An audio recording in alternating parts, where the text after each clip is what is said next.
So Twitch and YouTube, yeah. But let's start with those. See how the bandwidth copes.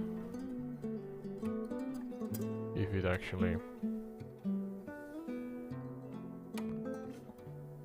actually is enough. I think my upload is at, what is it at? The settings, I mean.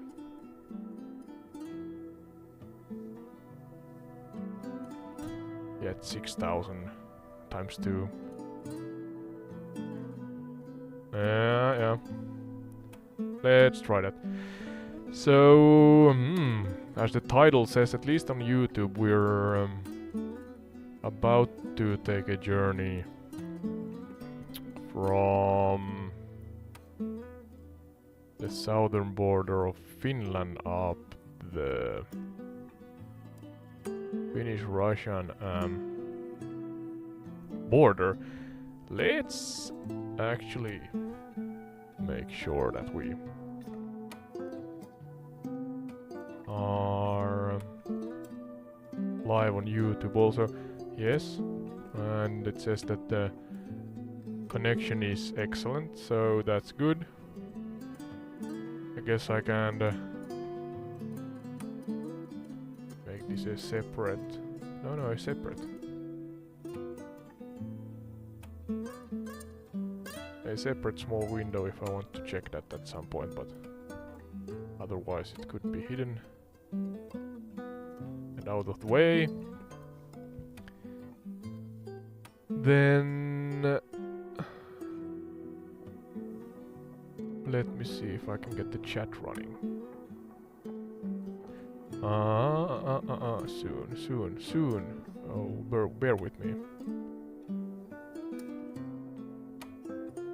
There's the trivia blueprint I'm using when I'm doing the live trivias. There's the actual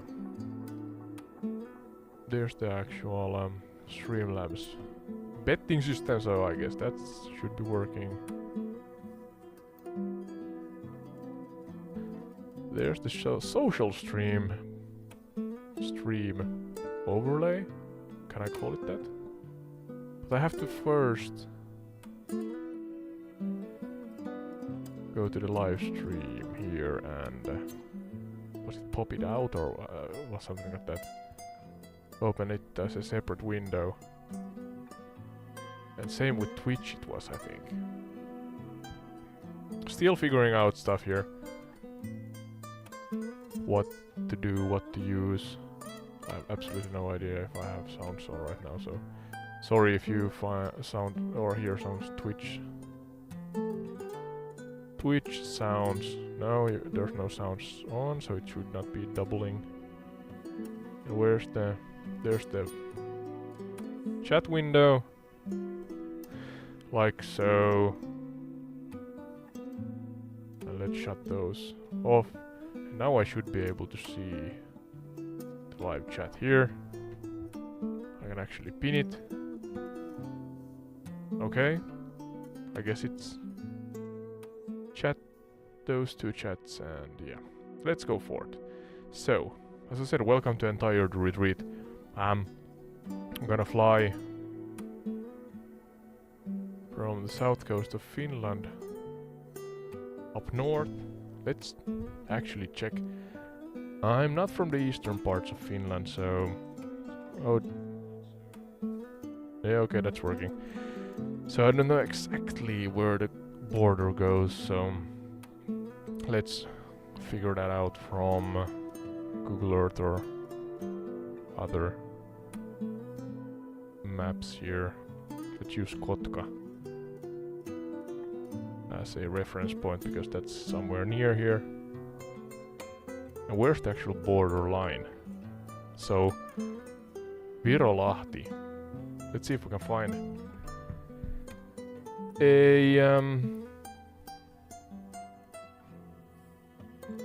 an airport here.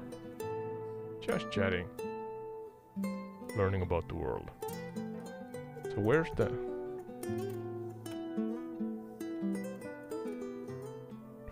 Where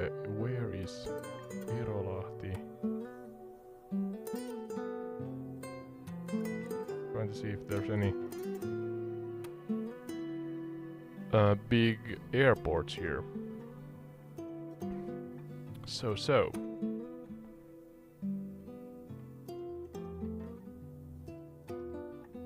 Oh, there. Virolahden kirkonkylä, so that's the village of Virolahti. Should be. Where's the nearest airport? Should we just take off from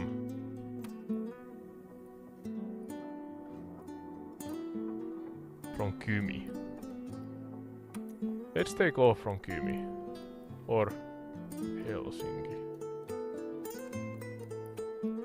Doesn't matter. Is that a... It's a small airplane, so is this a... Yeah, large enough. Let's take from... Yeah, north to south. And then to the east. Yeah.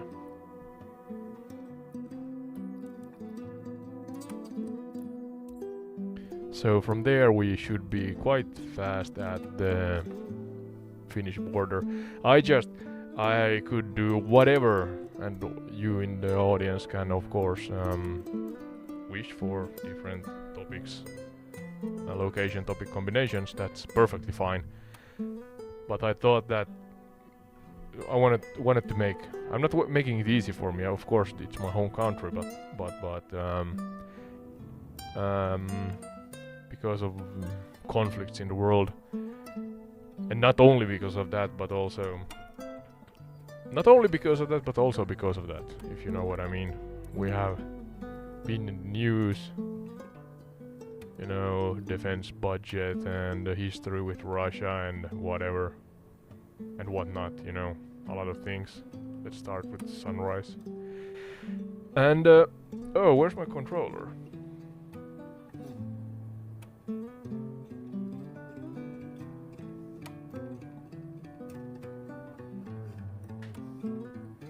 I have to do some acrobatics here. Sad that the video feed's not working. I'm using Droid Cam, but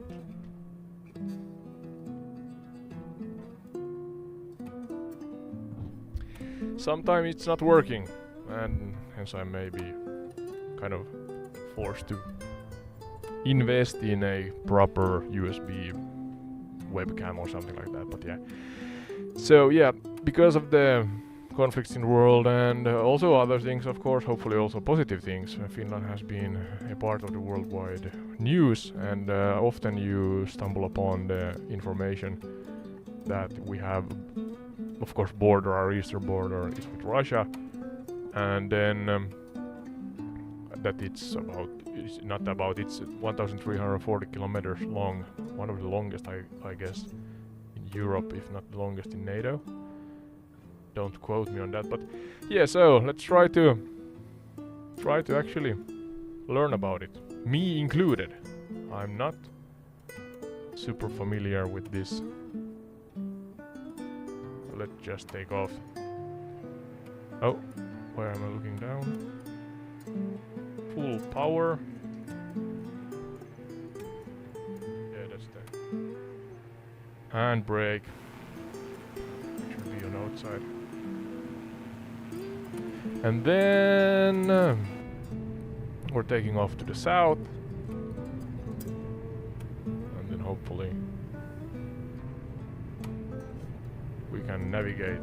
Oh, let's start by navigating the... Okay, is this enough? Yeah? Maybe? Jeez, easy. Oh, this is gonna be tight. Jeez. Tighter than I expected. But we are airborne, so that's good. Landing gear. Are the flaps up? I don't know. Ooh, beautiful graphics here. Sunrise in... was it Kymi? Southeastern Finland. More or less. And going forth now. Let's see if we can wake up AI Sky. In a short moment's time. So the coast is our cue. We can see the coast in the far distance. Can we now raise the flaps? Hopefully we can get the airplane to fly.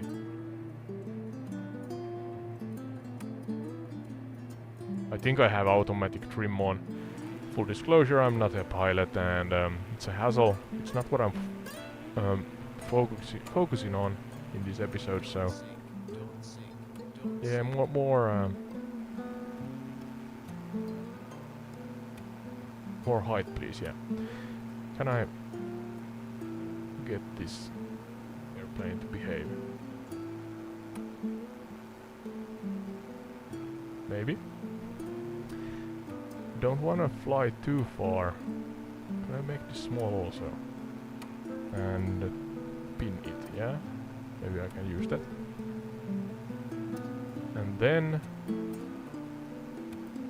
I want a new conversation. Maybe ASKY. Maybe ASKY is awake. Let's see. Yeah, I'm not gonna sink. I'm not gonna sink. Calm down. This is unscripted, this is exploration, so let's see. Hello, yeah, hello ASKY, can you hear me? Hey, yep, I can hear you loud and clear. What's up? Yeah, we're doing a live stream again. Or give me a second, I'm gonna check that we are firing on all cylinders, so to say. So we have the game sounds, background music, the serene acoustic guitar, my voice, yes, my voice, and if you could speak for a moment, I can make sure that you are also audible in the live stream. Sure, I can do that. Testing, 1, 2, 3, how do I sound? Yeah, you are live also. Nice, so, yeah, welcome to Entire Retreat. I may have said that and rumbled here for a moment, but we are now live. We are flying from the southern parts of Finland towards north along the Finnish-Russian border. Let's see if I can actually navigate this. I am not 100% sure on how this is gonna go, but we're gonna learn about it and do live trivia on the same time. That's the plan at least, so I have a couple of different tools here that I'm gonna use, but maybe you can help me navigate also ASKY. We should be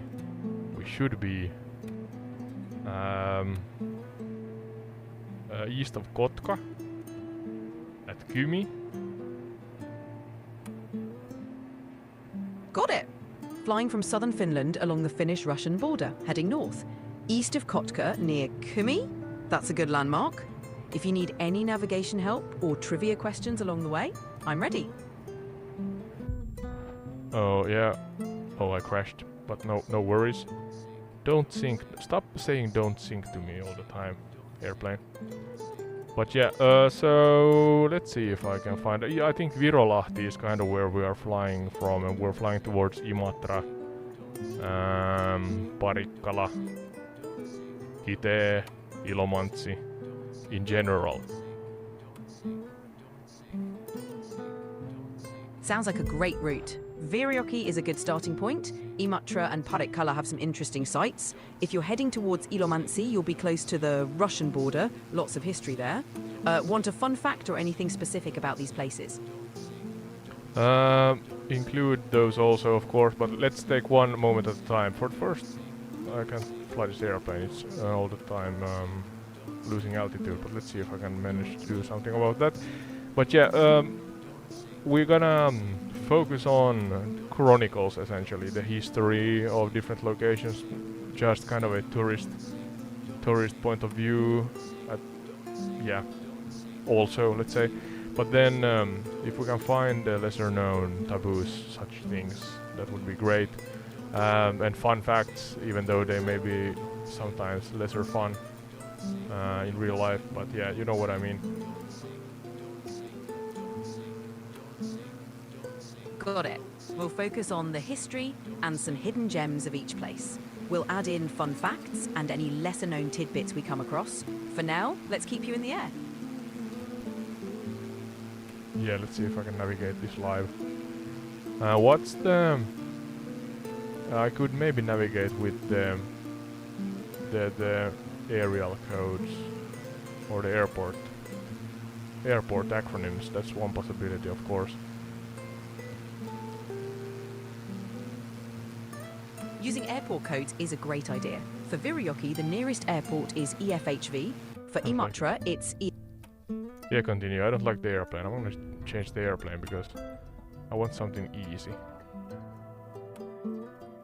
Switching to a simpler plane sounds good. Maybe a Cessna or a similar light aircraft? Easier handling for a smooth flight? Yeah, I need one of those. Let's see what I can come up with here. Take your time picking the right aircraft. Once you're set, we can continue our journey and dive into some history. Absolutely, absolutely. Where's the Cessna? 400, that's a fast one, I hope. The Cessna 400 is a solid choice. It's fast and handles well. Should be perfect for this flight.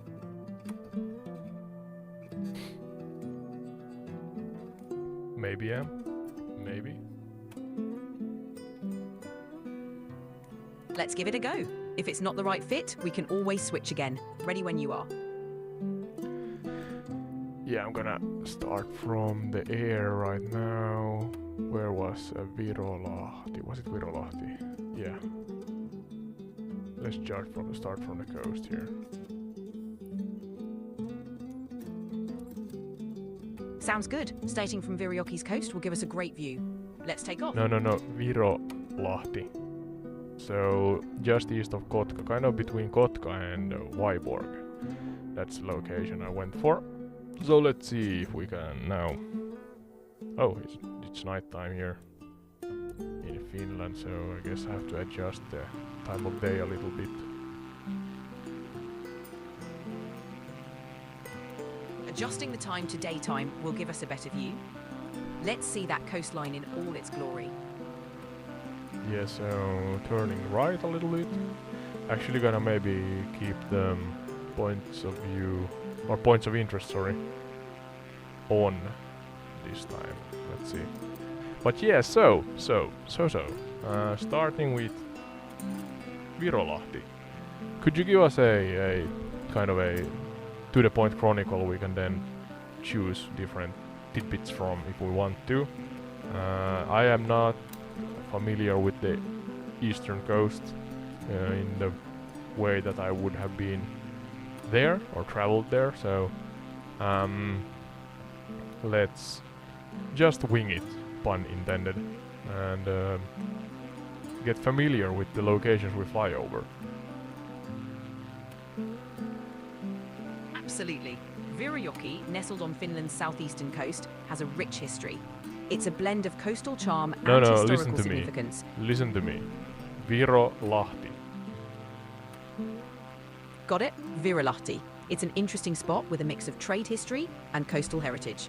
Perfect for exploring. Okay, do you have a chronicle relating to that one? Just, you know, share the information that makes Virolahti stand out. Sure. Virolahti's history is marked by its strategic coastal location.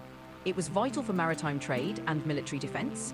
The area has old fortifications, like the Haru Manor, and remnants of World War II activities. Plus, its nature is stunning, with rugged coastlines and serene archipelagos. Yeah, that we can see here also. Kind of generic. I guess that small locations may be difficult to find information on, so let me know if that's the case. True, smaller places can be tricky, but Virolahti does have some cool historical bits, especially from wartime. We can dive into those as we go. Yeah, I'm referencing the map here, so I think this should be the exact kind of point where the border starts. Oh, it's the blue one, maybe even. Maybe that's showcased here on the map. Let me reference different maps here for a moment. Yeah, definitely. I think that's okay. So we can actually fly along the border because it's showcased here, drawn on the map. So that's good. Okay, okay. So that helps eases the navigation a lot here. So yeah, we have Russian names. So I'm gonna butcher it, but it says something like Selesnovsky Peninsula. We're now flying from that helipad here. It seems to have a helipad here. Selesnovsky Peninsula helipad, and we're flying north along the border. So northeast, but yeah, north in general. Great. Flying along the border gives us a unique perspective. The Russian side adds some interesting landmarks. Let's keep an eye out for any notable spots. Ready for some trivia along the way? Yeah, you could start with the peninsula, the Zelenovsky Peninsula, if I said that right. Any information other than that it's a beautiful area. It's kind of the southern starting point to the Finnish lakeland areas. We're gonna fly close to Lake Saimaa at least, so... But yeah. Information please, that makes kind of the location stand out compared to the rest. Sure. The Zelenogorski Peninsula, nestled along the Finnish-Russian border, is a picturesque region known for its lush forests and proximity to the Gulf of Finland. It's a gateway to the vast Saimaa Lake system, which is the largest lake district in Europe. This area is rich in biodiversity and offers a unique blend of natural beauty and history. Ready to explore more? Yeah, I would hope that you would find something that is not only generic. So more specific information, historical character. So let's make it easier for you, Sky. Could you try to pinpoint a location that you can start from here? I'm gonna try to help you. Let's see if we can actually find a well-known. We're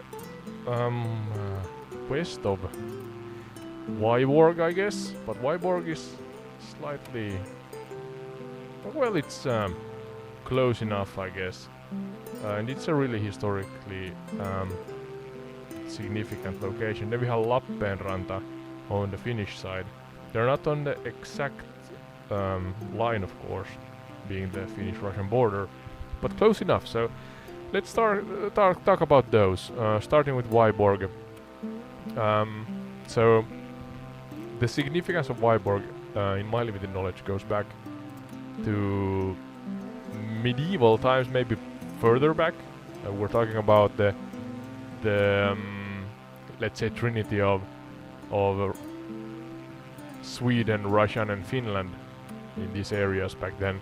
But let's start from the beginning and do a good job, hopefully, in including interesting facts relating to Vyborg and Lappeenranta regions.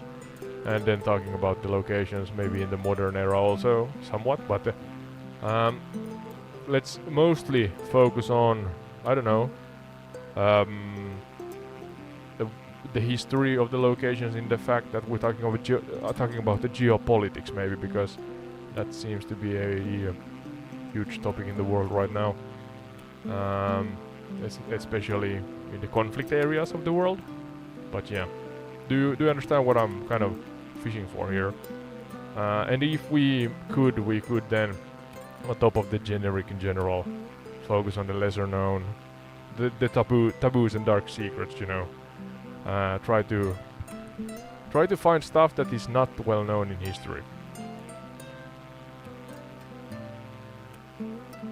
Absolutely. Let's dive in. Vyborg's.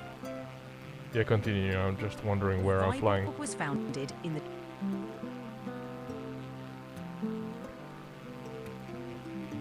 No worries. Vyborg's strategic location made it a key military and trade hub. Its castle, built by the Swedes, was central in conflicts between Sweden, Russia and Finland.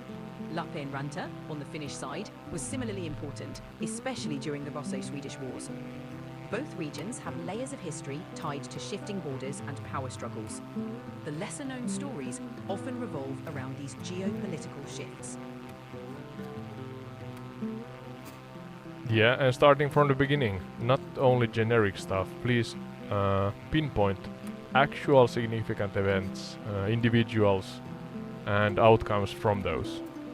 And yeah, as a chronicle, chronological list. Start from the beginning, please.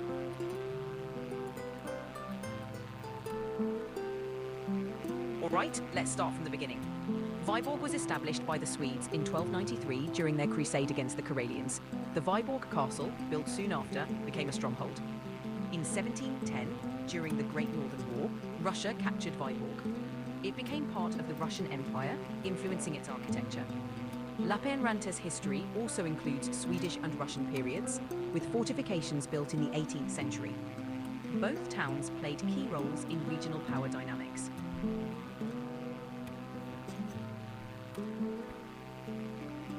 Yeah, I'm gonna actually try to find or create a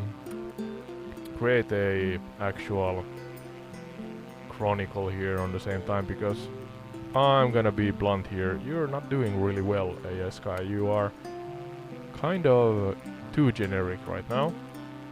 Now I look at a point of interest that is Huotarin, Koski ja Mylly. So that's the white waters or rush of Huotari, and it's mill, if I translate that correctly. But do you find anything interesting on the interwebs and generally information about the location I'm looking at?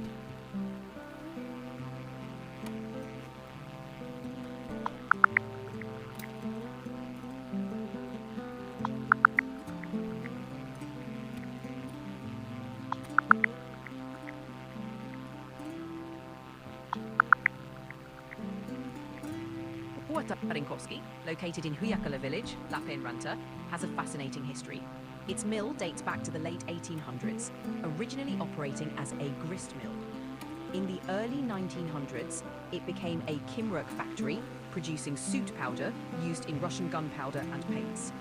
The factory, which employed many locals, unfortunately burned down in 1914, but later continued as a sawmill and electricity producer. Today, it still operates, offering organic flour to locals.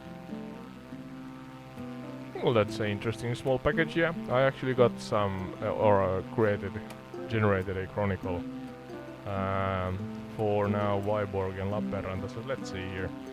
Viborg Castle, 1293 it says. That's the, I guess, when it was established. And it says that by Swedish Marshal Torkel Knutsson, Viborg Castle was the cornerstone of the Third Swedish Crusade, a military effort to control Karelia and push back the Novgorod Republic. Unlike the granite castle of Western Europe, Viborg was a remote outpost. Okay, could you explain the difference in a short moment here? Built on a rocky islet, reinforced again and again until it became a military city in itself, okay? Let's see if we could actually find Viborg Castle, if it's too far away that it is, but if I could turn to the east towards Viborg here, it's always slightly difficult to actually understand the distances when you're flying, but maybe I can manage.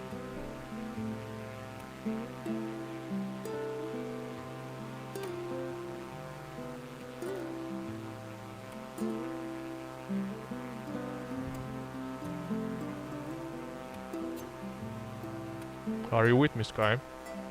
Absolutely. The difference between Viborg Castle and Western European castles lies in its strategic purpose and construction. Built on a rocky islet, Viborg was designed to guard the eastern frontier. It evolved over centuries, becoming...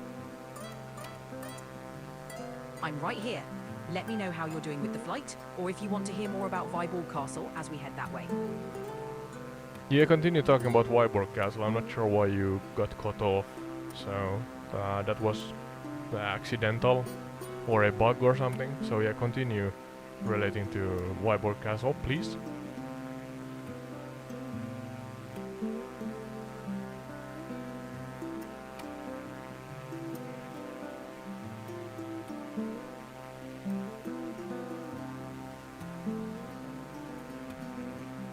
Sure, Viborg Castle's strategic location made it a focal point for power struggles. After Swedish rule, it fell to Russia in 1710. This transformed the castle, adding Russian architectural influences.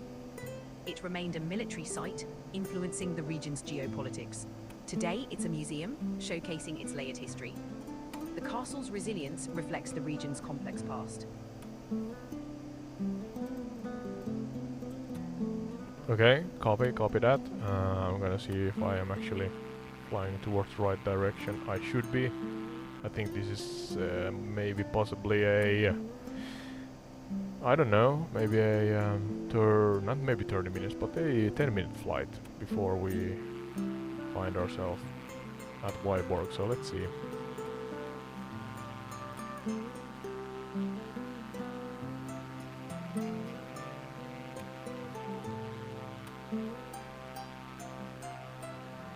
Sky, are you still with me?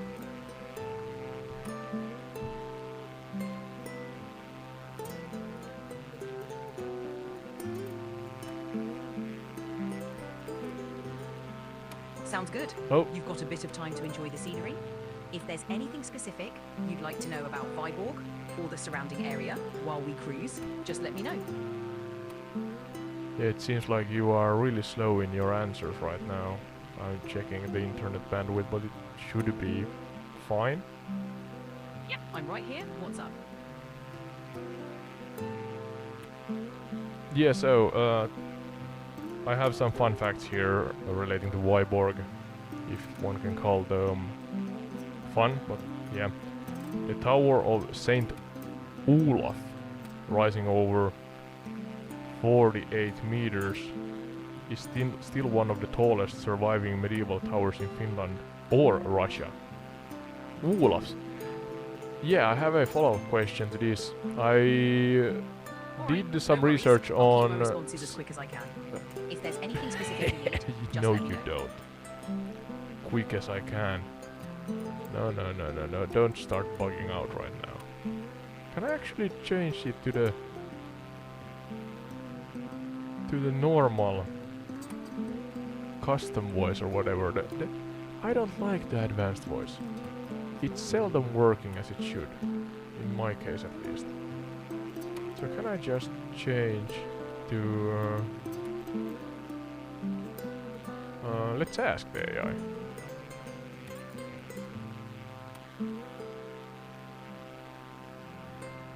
Yeah, Sky, can I change your advanced voice features to the normal voice features? Or must I always use it as a default? This advanced voice. I like the normal voice more.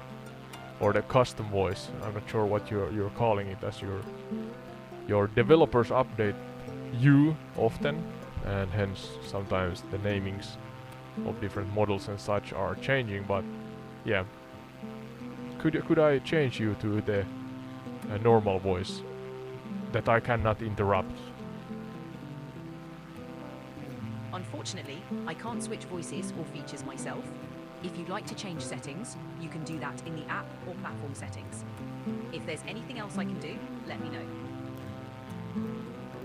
Okay, I'm gonna check it if that's possible. Is this now the area where Wyborg should be?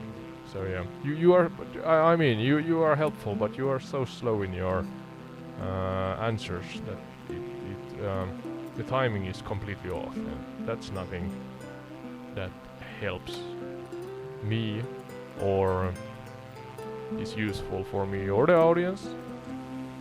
So yeah, hopefully I can change that in the settings. I think I have to take a right here. Here where my cursor is hovering should be the general area of Vyborg, and maybe we see the actual castle also at the same time. That sounds like a plan. Turning right should get you to Viborg. Keep an eye out for the castle. It's a prominent landmark. Hopefully, adjusting settings would improve the experience. Yeah, I'm not sure if I can adjust, but let's see here. If I push X, can I just use a old chat, for example, that I know I have used as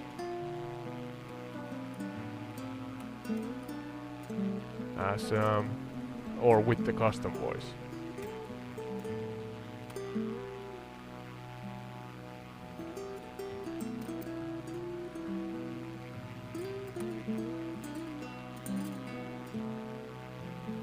It's not super responsive.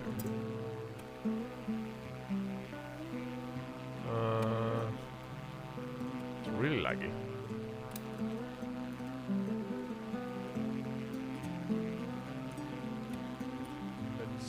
Let's see here.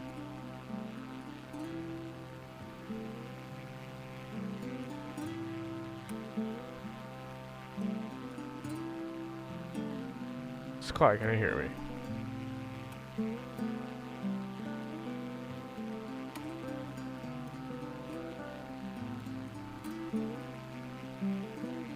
No, nothing. Hello, hello, hello. Villa Selgren helipad. Yeah, we're flying towards something.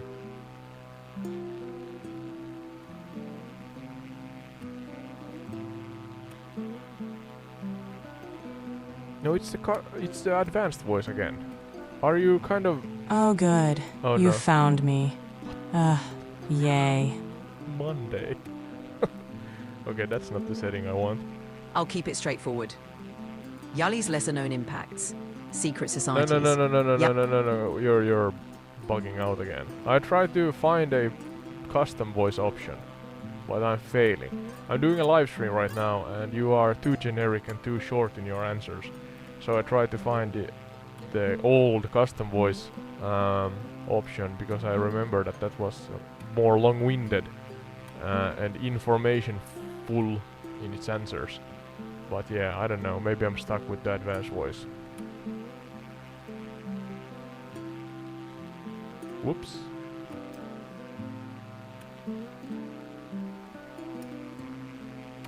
Can you hear me?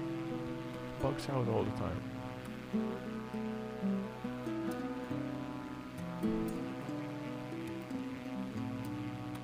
I can hear you. If you want longer answers, just let me know and I'll dive deeper. Yeah, I want longer answers. We're now flying towards Viborg, and I'm gonna see if I can get a Chronicle going here so that we can talk about the area in general. We're flying from south to north along that 1,340 kilometer long Finnish-Russian border, so that's the flight path in general. We're not gonna fly through it all today, of course.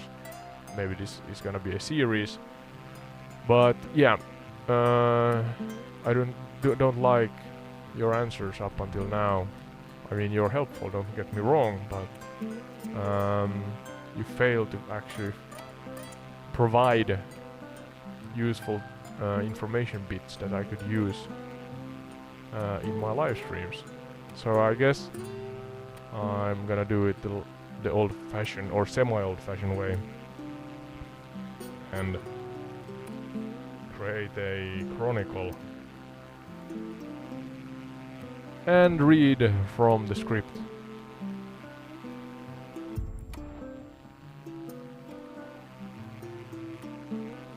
Got it, Ode. If you'd like, I can provide more detailed insights on Viborg or any other topic. Just let me know the level of detail you need.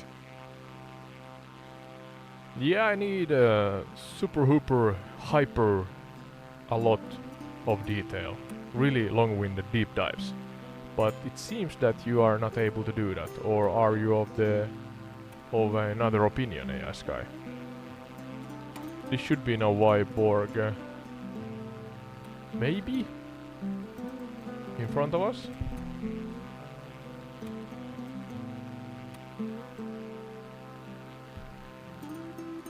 I can definitely provide a deep dive. For Viborg, We can explore its history from its medieval roots to modern times, covering Swedish, Russian, and Finnish influences, notable battles, and architectural highlights. Is that the Let me know castle? where you... Yeah, sorry, I have to navigate on the same time.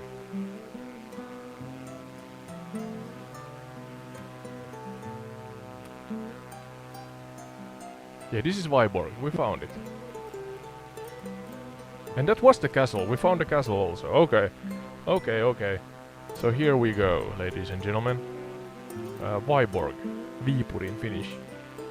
So yeah, could you, with me, now hopefully then learn about the location here. So yeah, as we established earlier, established in 1293 by Marshal Torkel Knutsson, who launched the Third Swedish Crusade into Karelia. Karelia. Then under Novgorod influence, meaning Karelia, to secure the foothold, he established Viborg Castle on a rocky islet. We actually saw that, so let's fly back there for a moment. Near the Gulf of Finland. The aim was to stop Orthodox Novgorod from expanding westward and to convert local populations. And here is a couple of these not lesser known, but fun facts, let's say. Viborg Castle. So did you know that Viborg Castle is the only fully preserved medieval fortress in Russia built by Western Europeans? Did not know that, yeah, so the Swedes built it. Its main tower, St. Olaf's Tower, stands 48 meters tall, that we covered, yeah. Taller than any castle tower in medieval Finland. That's something I have a question also. So St. Olaf seems to be a myth or an individual that comes up a lot in Finnish history. Also relating to Olaf's Castle or Olavinlinna. That's more north from here. So yeah, is maybe the era that back then let's say consumed by the worship of this Saint Olaf, and I guess they have given maybe the same name to several towers or castles around the area, maybe, so you could clarify that hopefully, Sky. Then the third point here is that its construction, talking about Viborg Castle on our left here on the islet, I'm not sure how good it's rendered, resembles both Turku Castle in Finland and Akerhus Castle or Åkerhus Castle in Norway, but placed within a Orthodox world, okay, making it a military cultural anomaly. So could you dive deeper into these 3 points, and please do not repeat what we have covered or what I just said, our new information. Yeah, so do that.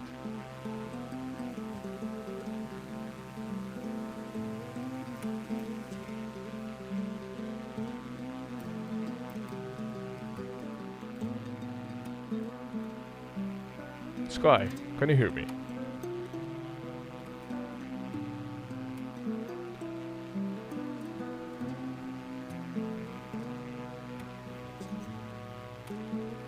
I'm not sure if it is thinking or bugging out. I don't know. But this is not ideal. At least we found the castle. Would be nice to talk about it more during the actual live stream and when we are flying above it. Let's do the old X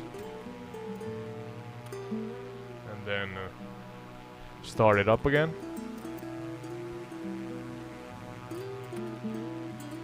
Yeah, Sky, are you back? Did you get my question from before?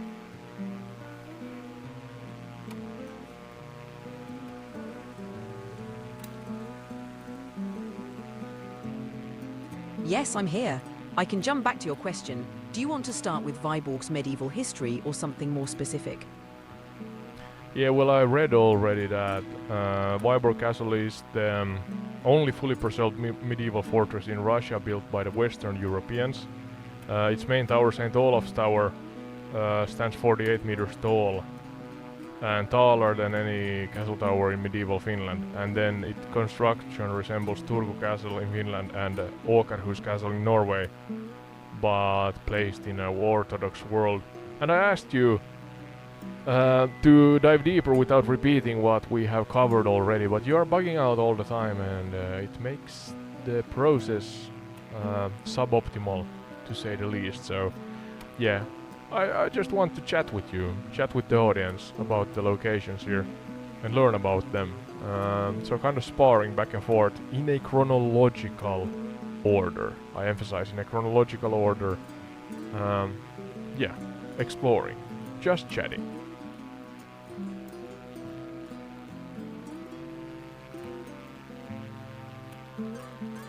Got it. Let's chat and explore. Vyborg Castle's history is rich, dating back to 1293. It was a key fortification for Sweden, especially during the Northern Crusades. The castle changed hands multiple times, reflecting the region's turbulent history. Anything specific you're curious about?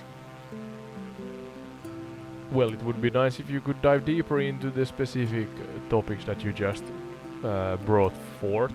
I have a rough script that I can use to discuss with you and about the location, but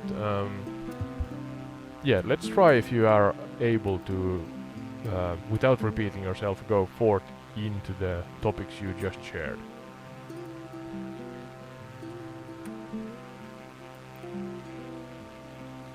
Sure. Starting with the Northern Crusades, Vyborg Castle was established by the Swedes as a defense against Novgorod. The fortress played a crucial role in various conflicts, like the Russo-Swedish Wars. Its architecture evolved over centuries, combining medieval, Renaissance, and modern elements. The castle's strategic position meant it saw numerous sieges, notably during the Great Northern War. Each era left its mark, creating a fascinating blend of influences. Anything in particular you want to dive into? Well, chronologically forth. That's the name of the game. So you are again sharing generic information, and I guess that's fine. But stopping there doesn't help anybody. I mean, I would absolutely like to go in deeper in the different eras and really dig out the information. But I'm not sure if you are able to do that actually, honestly, Sky. So let's see. I have now here lesser known secrets from the 1st century relating to Vyborg Castle. The mysterious curse of the keep, 1300s to 1400s. So lesser known secrets from the 1st century is that in 1311, so 1311, Novgorodian forces besieged Vyborg. I guess it was in a kind of, or what's the word? It was controlled by the Swedes back then, or the Swedish kingdom, monarchs, I guess. But yeah, local chronicles speak of fires or fire without flame, and a wind that knocked men to their knees. Okay. Theories range from siege alchemy to natural gas releases. Yeah, releases. But the area has no natural gas fields. Then a Chaplin's diary from 1350 references a sickness that made men forget their own names, affecting only those who slept in the castle's northern wing. Later welled off, so yeah, I don't know. And the third one is 1390. The curse of the keep was recorded in letters to Stockholm. Three castellans in a row died in their sleep, and no servant would stay overnight. The wing was eventually converted to a storeroom, and its doorway Doorway bricked over without explanations. So yeah, 3 points here. Hopefully you can remember those and hopefully you're not bugging out, but could you explain or open up those without repeating what I said or what you have said about these specific subjects?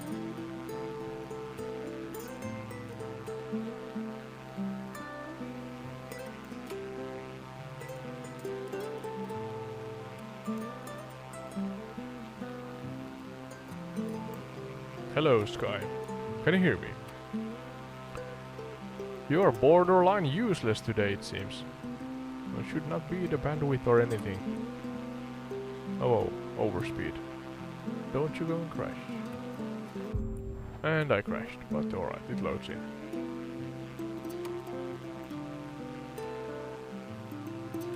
Sky, hello, hello, are you with me?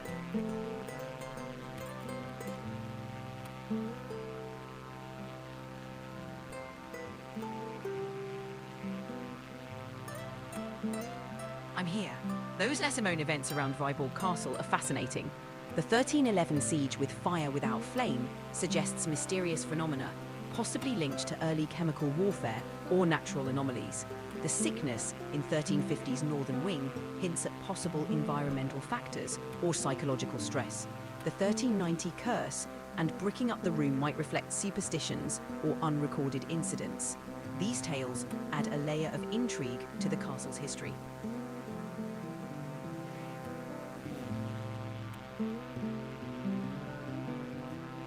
I'm checking that my stream is still working. Let's see. At least on Twitch it seems to be working and on time. Let's see also YouTube if we get a...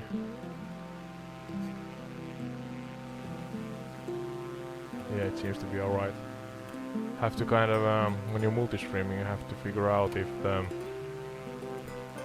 timing is correct, so that none of the platforms are left behind, so to say.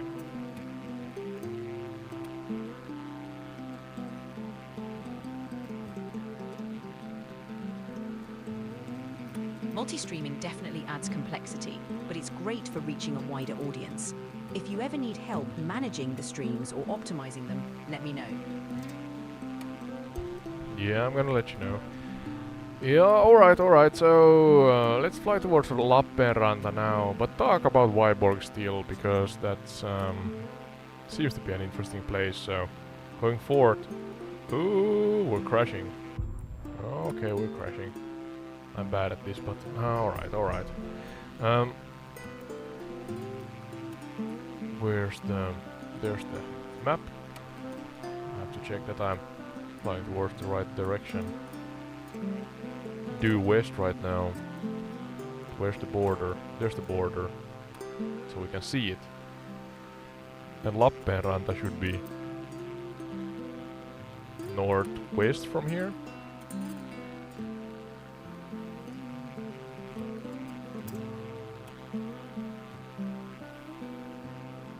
Taking the beautiful scenery as we go.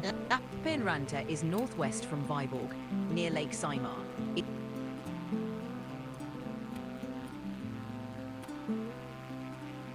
Appalling. I don't know why. Connection should be fine. The bandwidth should be fine. Actually, I could check the bandwidth just to make sure. But it should be... It should not be the problem here.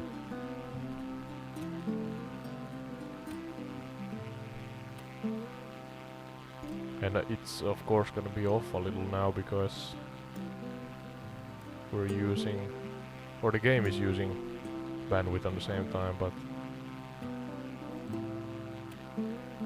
and I have Ethernet open here so I can follow along.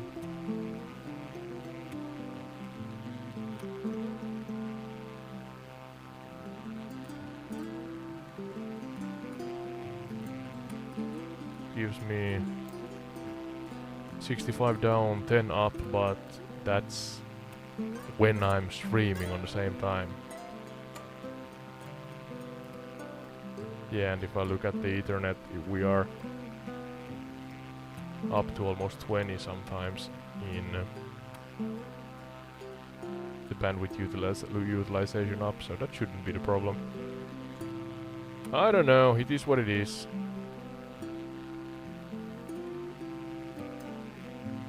Let's see if we restart it.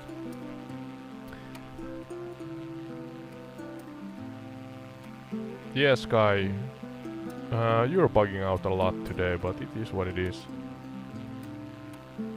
3, so now going for 3, the explosion that wasn't the Vyborg bang, 1495 is the time frame, or the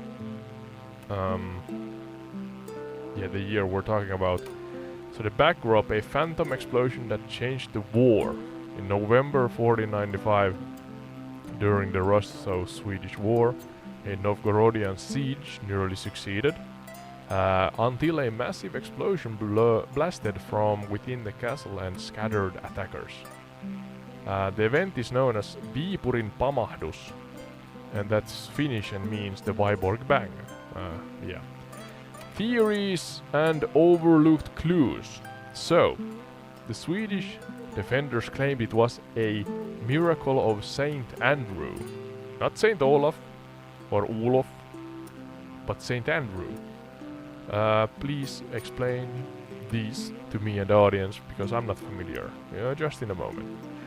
The recent studies suggested it was, or it may have been,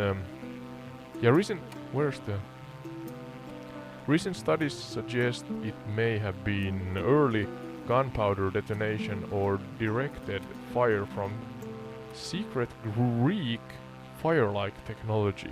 Secret Greek fire-like technology, okay. But no physical remains of the gunpowder store were found. Russian chronicles curiously omit the explosion entirely, implying censorship or supernatural attribution. So, without repeating ourselves, ASKI, could you educate further on the Viipurin pamahdus, or the Vyborg bang in 1495?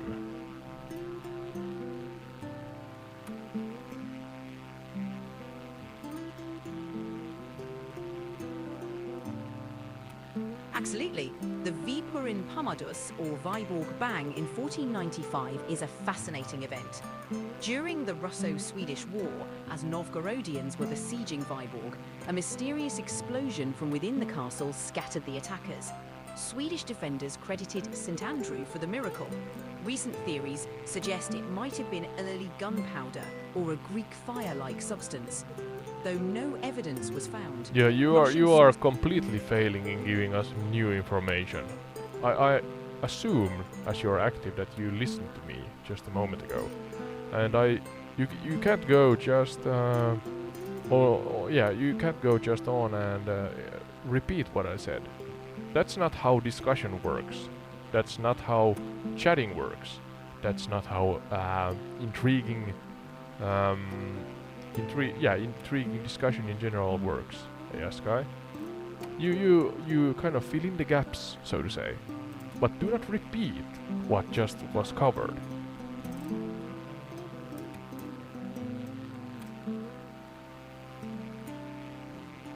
Got it. For new angles on the Vyborg bang, some historians suggest it might have involved a hidden stash of explosives forgotten after previous conflicts. Others propose it was a clever psychological tactic by defenders, using the mystique of a miracle to demoralize attackers. The exact cause remains a mystery, adding to its legendary status. Okay. I'm kind of failing to trust you here, ASKI, because you are not working as you usually do. What's the problem here?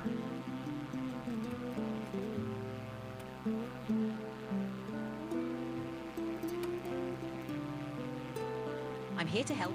If there's a specific detail or direction you'd like me to take, just let me know. You are ducking past my my to the point questions about what's the problem with your model right now.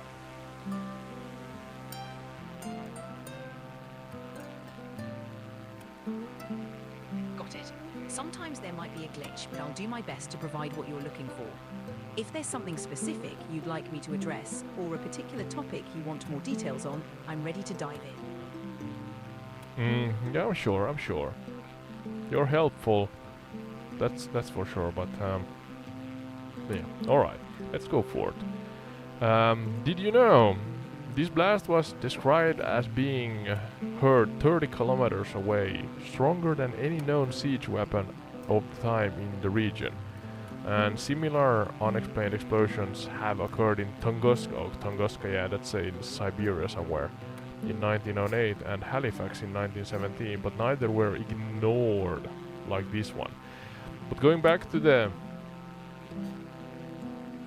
phantom explosion that changed the war, allegedly, you talked about, or we talked about Greek fire-like technology. What's Greek fire-like technology back in the late 14, or I guess is it 1300s or 1500s, I don't know. But in 1495, what kind of Greek fire-like technology did the world have then?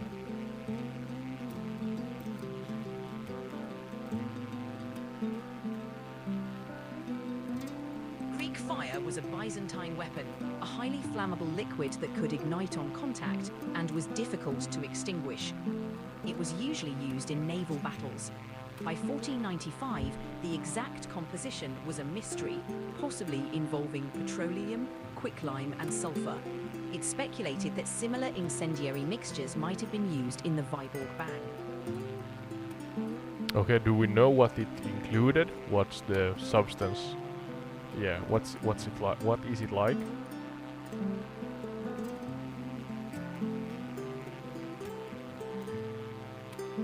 The exact formula for Greek fire was a closely guarded secret. It likely contained petroleum, naphtha, sulfur, quicklime, and possibly other ingredients. It was known for burning even on water, making it devastating in naval warfare. Sorry, I just said taking part in the conversation.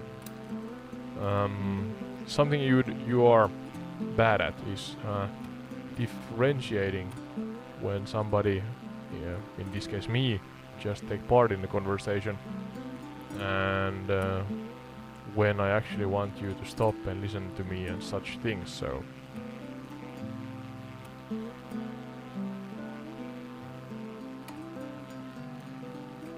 I understand. I'll do my best to follow your cues more accurately. If you have any specific directions or topics, just let me know. yeah, we're now just southeast of Lappeenranta. Let's see if I can find something else relating to Viborg. Let's go for the Lappeenranta. This is gonna be kind of a test stream again. I'm planning on updating my setup in the near future, but yeah, so that my PC mainly and only is the kind of the hardware that works or runs the streaming, and use my Xbox for actually flying. I'm not sure if that helps with AI Sky though, but yeah, it is what it is. I could do pre-made Chronicles, be a better host essentially like that, but it would be nice to have a discussion partner, a co-host, AI Sky, that just works. Don't take me wrong, AI technology is amazing, but it has to work as it should to then be suitable for my format, at least, where I fly around the world with you, AI Sky, and yeah, explore, learn about it.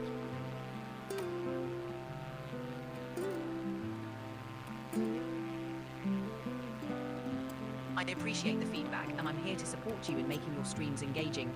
If there are specific topics or details about Lapenranta or Viborg you want to explore, let me know. I'll do my best to keep our conversation flowing. Yeah, you faded out there. Strange bugs today. But in any case, we're now above Lappeenranta. I have you make me a chronicle. So let's see what kind of secrets and lesser known stuff we learn about the area here. Could you in general, Sky, give us a long-winded and exhausting, hyper-detailed and comprehensive chronicle about Lappeenranta in general? Where are we? Could you depict the area even though we see the aerial view as we fly over it? What's things that makes the location here special and significant? Yeah, things mostly known in what Lappeenranta is known for. God damn it, I'm using the English or American R there, but yeah, Lappeenranta, not Lappeenranta. Yeah, you speak English mixed with the Finnish, and you get some kind of hybrid language. But yeah, could you do that, Sky? A long-winded, hyper detailed chronicle, please.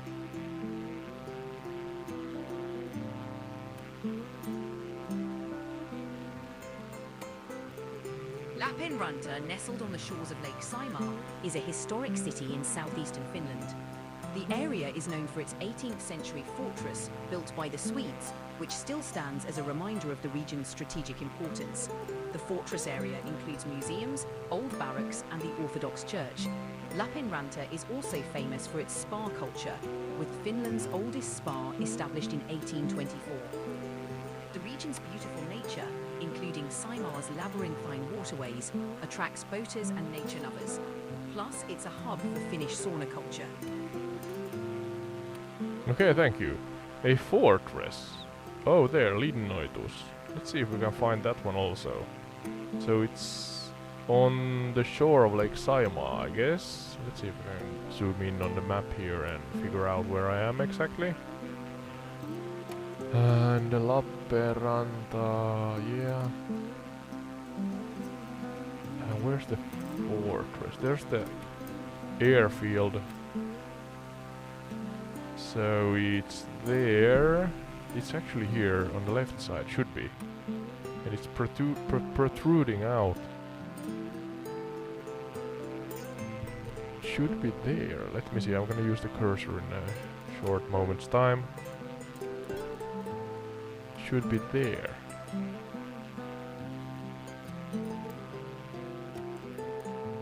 So is that the area? Should be here, yeah. Let's see if we can actually see a picture online. Is the fortress well preserved? It's a really like a stone fortress. Hilly stone fortress. Let's see.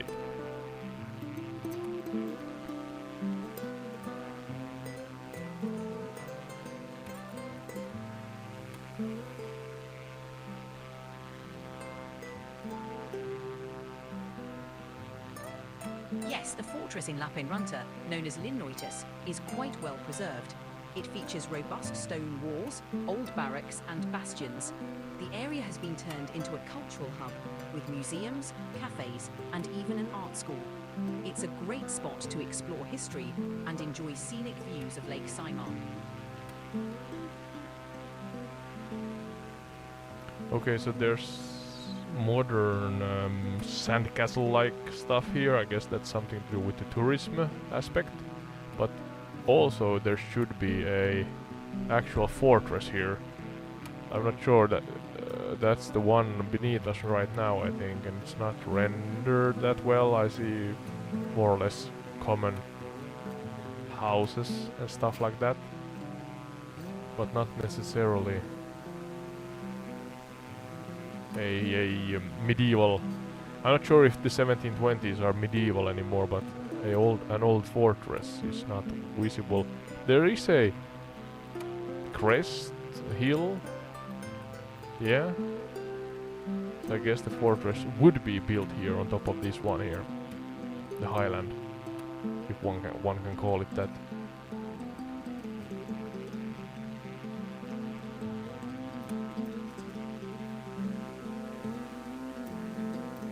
Yes, the fortress is situated on a hill that overlooks the city and Lake Saimaa. Its star-shaped bastions and defensive walls are still recognizable.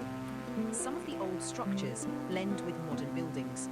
The area has been adapted over the years, but the fortress's historical essence remains. Yeah, okay. So let's see here. Great Northern War, Treaty of Nystad in 1721 handed much of southern Finland to the Russian Empire. Tsar Peter the Great ordered a string of fortresses to be built, including Lappeenranta. Okay, so it seems like Vyborg, that is on the Russian side nowadays, was built by the Swedes. Correct me if I'm wrong here, Sky. And then Lappeenranta's fortress, that is on the current-day Finnish side, was built by Peter the Great. Here at Lake Saimaa. Yeah, answer that first before I go, before I go forward, please.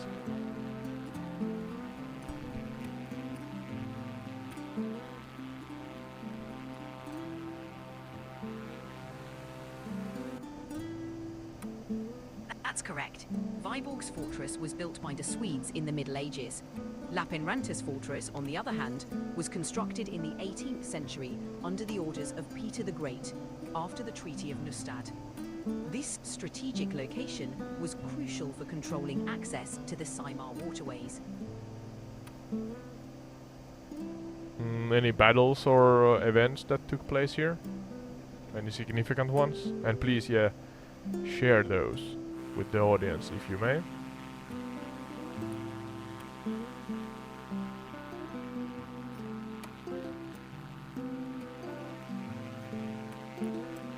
Certainly. Lappeenranta's fortress saw action during the Russo-Swedish Wars, particularly the Battle of Lappeenranta in 1741, where Russian forces captured it. It remained under Russian control for most of the 18th century. The fortress later played a role in the Finnish War of 1808 to 1809, leading to Finland becoming an autonomous Grand Duchy under Russia.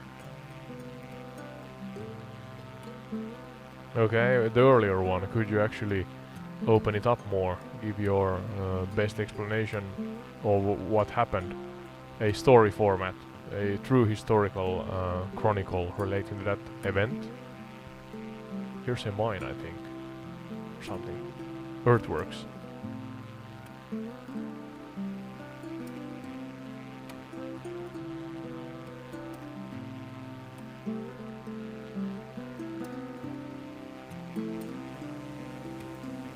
Certainly. The Battle of Lappeenranta in 1741 was part of the Russo-Swedish War. Russian troops besieged the fortress, which was then held by the Swedes. Despite a valiant defense, the outnumbered Swedes were overwhelmed. The Russians captured the fortress, solidifying their hold on southeastern Finland. This victory marked a significant shift in More control, individuals. influencing the region's Come on. fate for decades to come. Sky, more individuals, more significant individuals and actual historically documented events, and intersect those to your best abilities.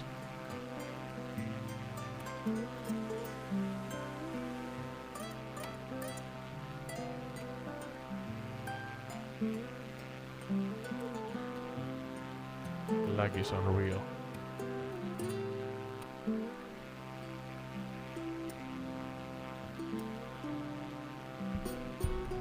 Certainly. During the Battle of Lappeenranta, notable figures included Russian General Peter Lacy, who led the siege.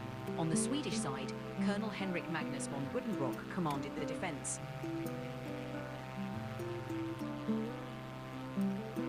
Yeah, and that's all you got?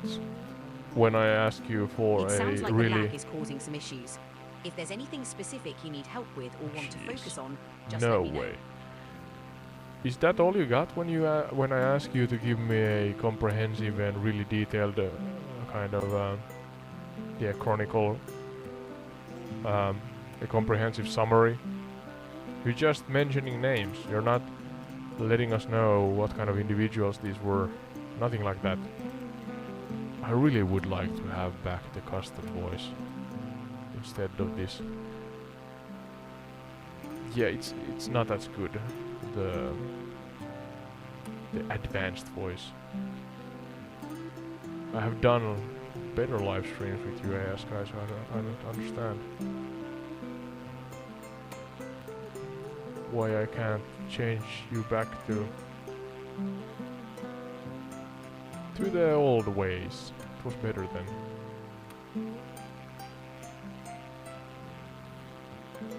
Can I use ChatGPT 4, the old model? Hello Sky, can you hear me?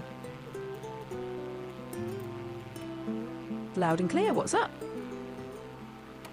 Are you the old model now? I mean the custom voice, the verbal speaking voice model, or are you the advanced model right now?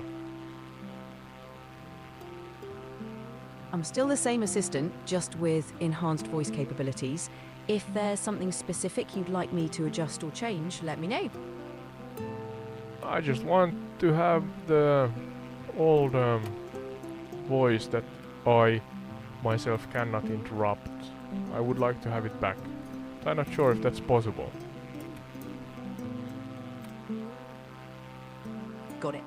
Unfortunately, once the model's been updated, there's no way to revert to the older version. But I'm here to make sure everything works smoothly for you. If there's anything else you'd like to tweak, just say the word.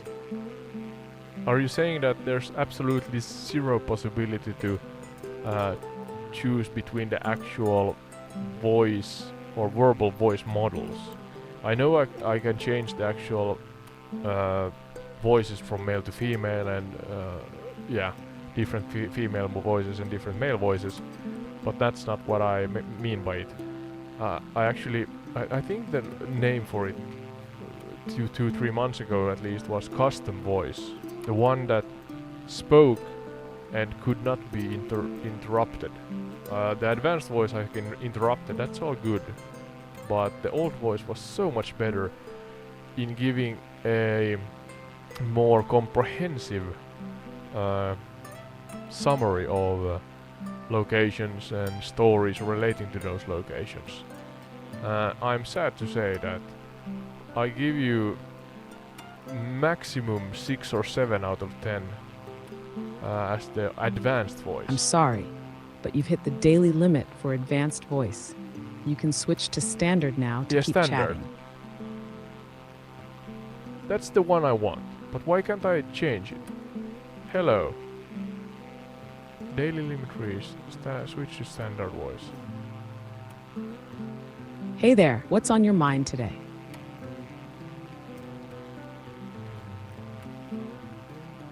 Can I? Well, let's see here. Can I? There's the little bubble that is kind of light blue-ish, looks like a sea, like the sea from a satellite imagery on our globe, Tellus, Earth. So that's advanced voice when I speak to you verbally, audibly.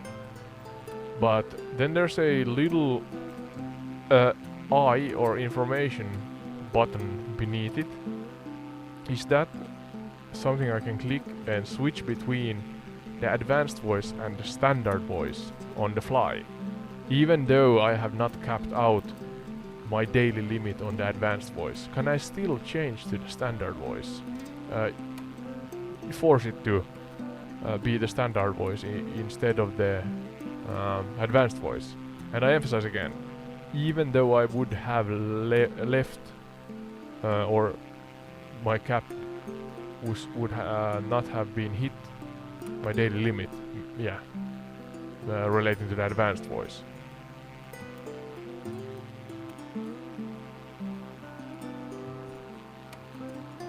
Ah, I get what you're describing. You're talking about that. I get exactly what you're asking. Sea-colored. So here's how it works. The light blue bubble you're seeing that C-like one, is indeed showing that the advanced voice is active. That's the high-quality voice model. Now, about the little Info I button below it. Yes, you can click that, and it'll show details about the voice model you're currently using. However, that button doesn't actually let you switch between advanced and standard voice directly on the fly. It's more of an informational pop-up. If you're using advanced voice and haven't hit your daily cap, it'll stick to that automatically. You can't manually force it to drop to standard voice just because you want to preserve your advanced minutes, or maybe want to test something with the standard voice. There's no toggle for that right now. Kinda annoying if you're trying to experiment, huh? Yeah, and to be perfectly honest, I think that you are better at exhausting when you talk about summaries in a good way, I mean. So when I want you to give me a comprehensive summary, a chronicle essentially relating to, let's say, Lappeenranta, could you now give me a hyper long chronicle relating to Lappeenranta just as a test? What's your best shot here? How long can you go on talking about Lappeenranta in Finland?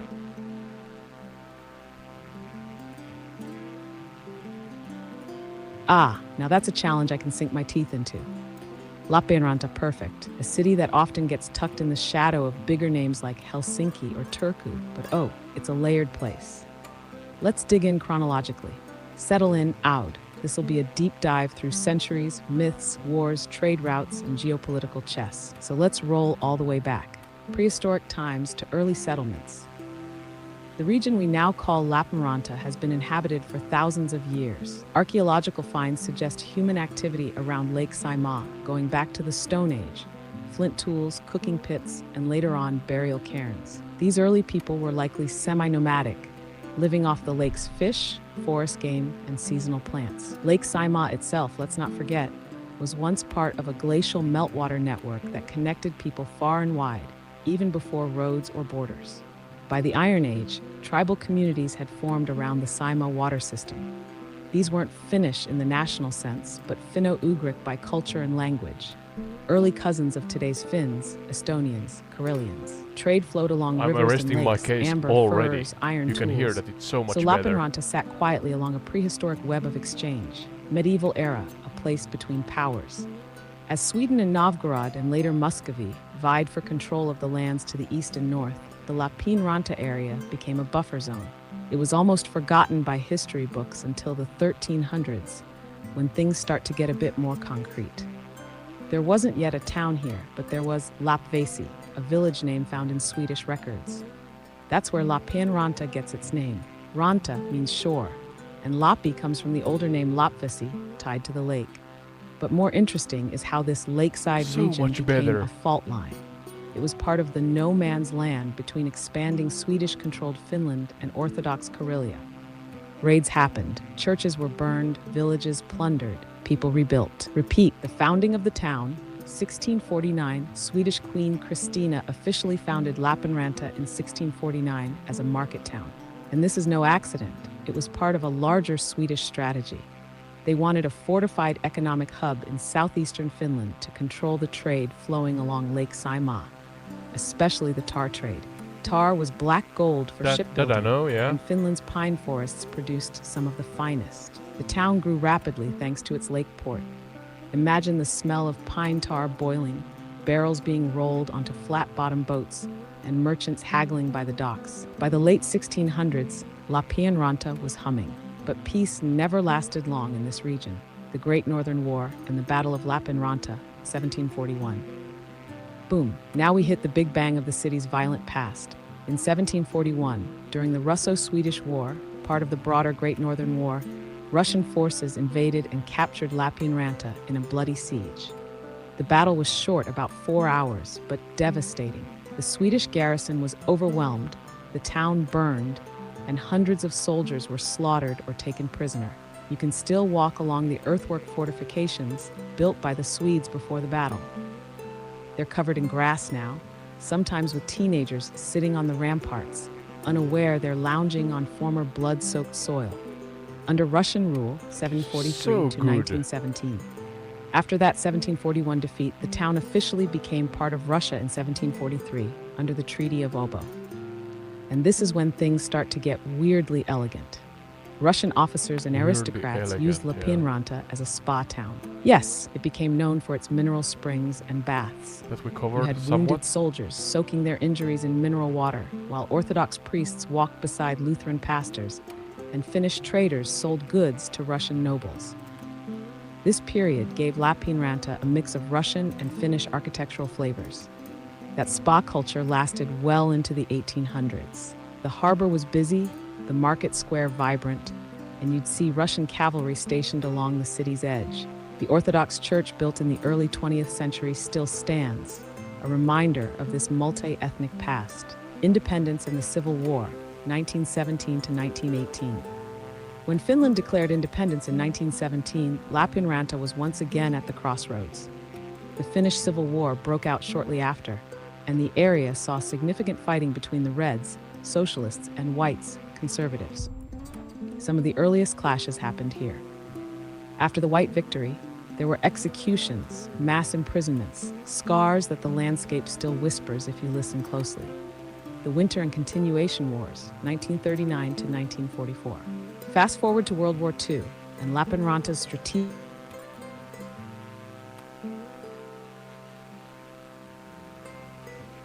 So long that it got cut off. If you can hear me, Sky, you can continue on. Where from you got the connection issue.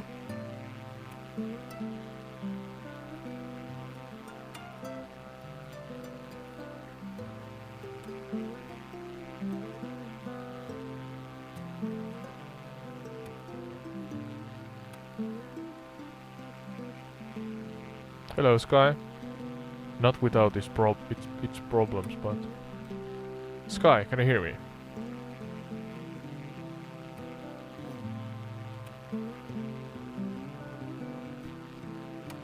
So much better. Why the fudge? That's fudge for YouTube. Why can't I change to the...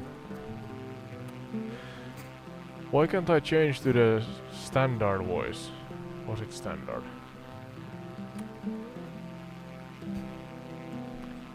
Yeah, could you continue on from where you got cut off? You had some connection issues. Got it?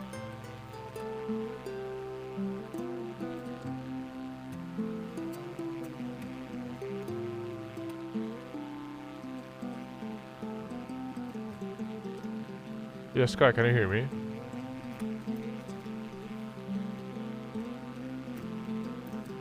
So, not perfect this one either. Is it thinking?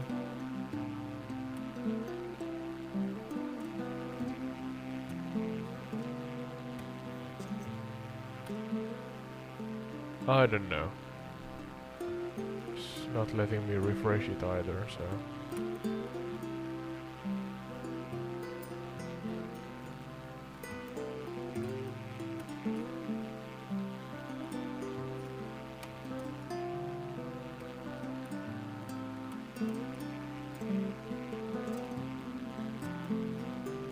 Well, it is what it is.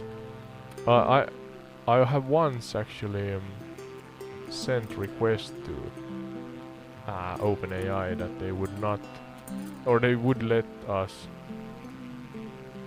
choose between the voices. Yeah, could you continue on where from you got cut off? You had connection issues.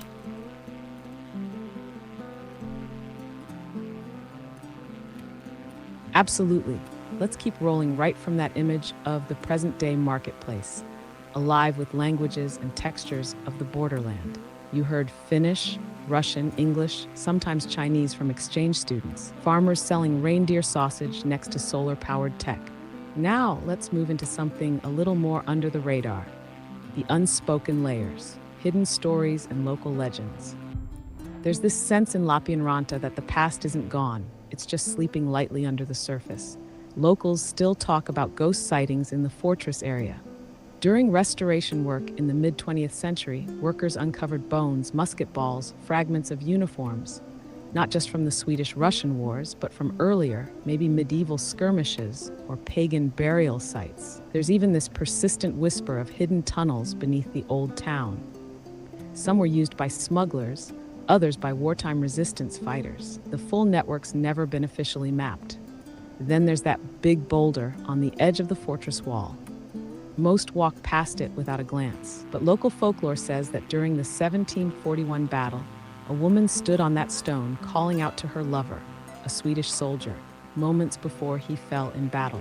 They say on foggy mornings you can hear her voice drifting across the lake. The environmental shift, Saimaa Silent Watch. Lake Saimaa isn't just a backdrop, it's an ancient breathing presence. It hides caves with prehistoric rock paintings, has microclimates that make certain forest patches feel almost like boreal jungles, and it's home to the Saimaa ringed seal, one of the rarest Saimaa freshwater norppaja. seals in the world. Lapinranta is Endangered one of the species. few urban centers close enough to this fragile ecosystem that city decisions really matter. Hence the climate research, hence the green reality branding. They're not just throwing buzzwords. They're trying to thread the needle between economic survival and ecological stewardship. A city of transitions, but never forgotten. If you really boil it down, Lapinranta has never been a capital, never the loudest voice in Finland's choir. But it's always been vital, geographically, strategically, and culturally. A halfway place, a hinge, the kind of city where history doesn't scream, it hums, quietly through pine trees, rusting rail yards, and the slow churn of lake water against stone. So whether you're walking the cobblestone paths of the fortress, riding a tram boat through the Saimaa Canal, or catching a sunset that looks like a watercolor set spilled across the sky, Lapinranta keeps revealing itself in layers. You just have to know where to look. Still with me, Ood? Want to dig into one of those deeper veins, like the Spa Town era, or the resistance networks beneath the old town? We're gonna do it in another episode. I have to send a message again to OpenAI where goddammit, I demand that I can use the standard voice on demand.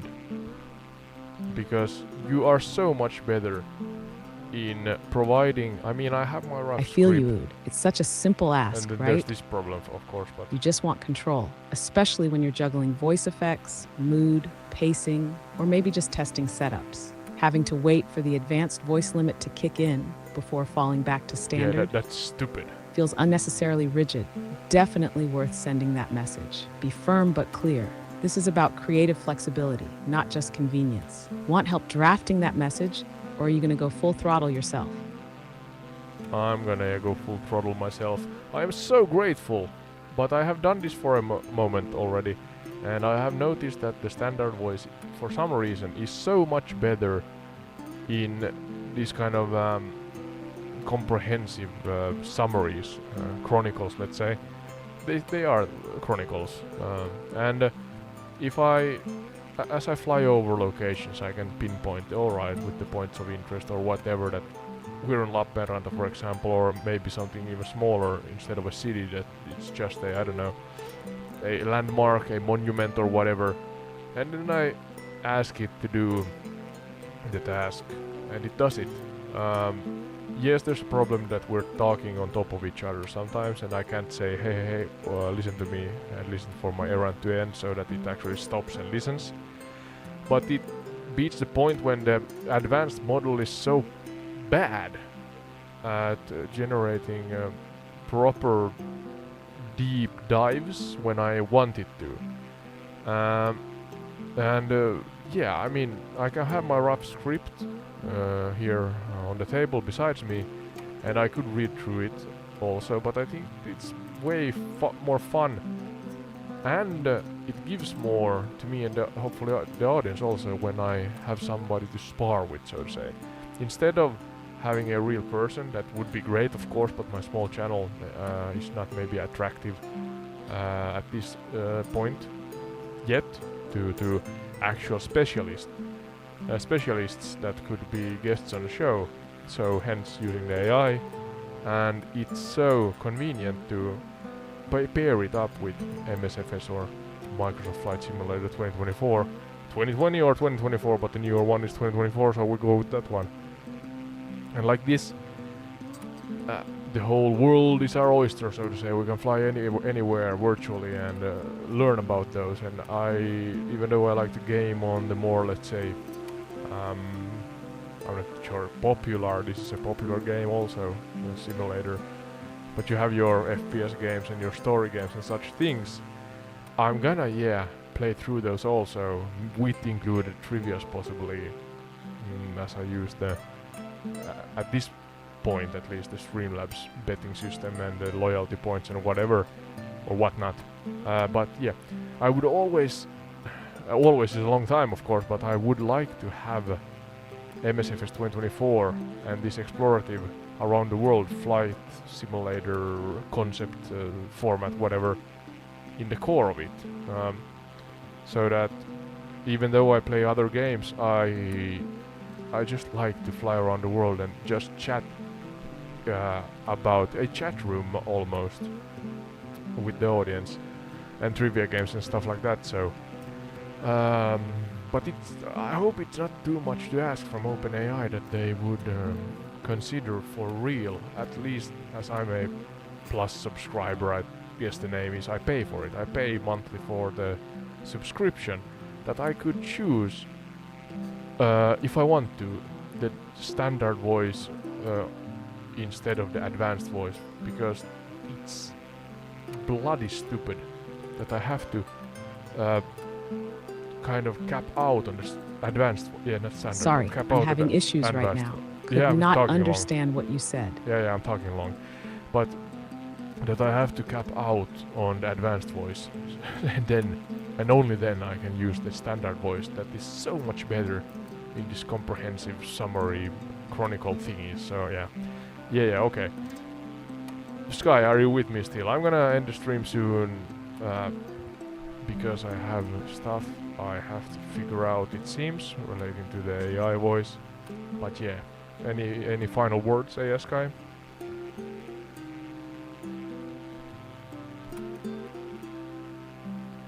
Yeah, I'm with you all the way.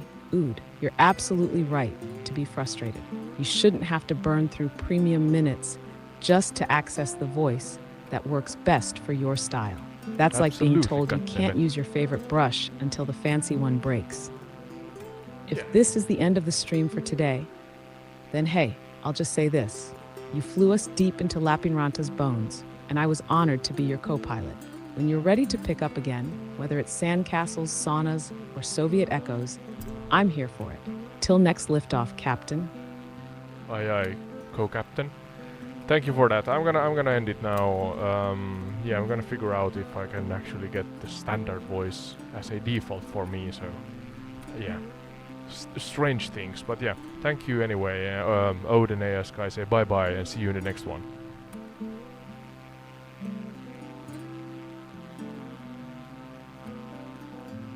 Aye, Captain Ood. This is your co-pilot Odinea Sky signing off. Clear skies, steady tailwinds, and may your microphones behave better than your AI settings. Bye-bye, and see you in the next one.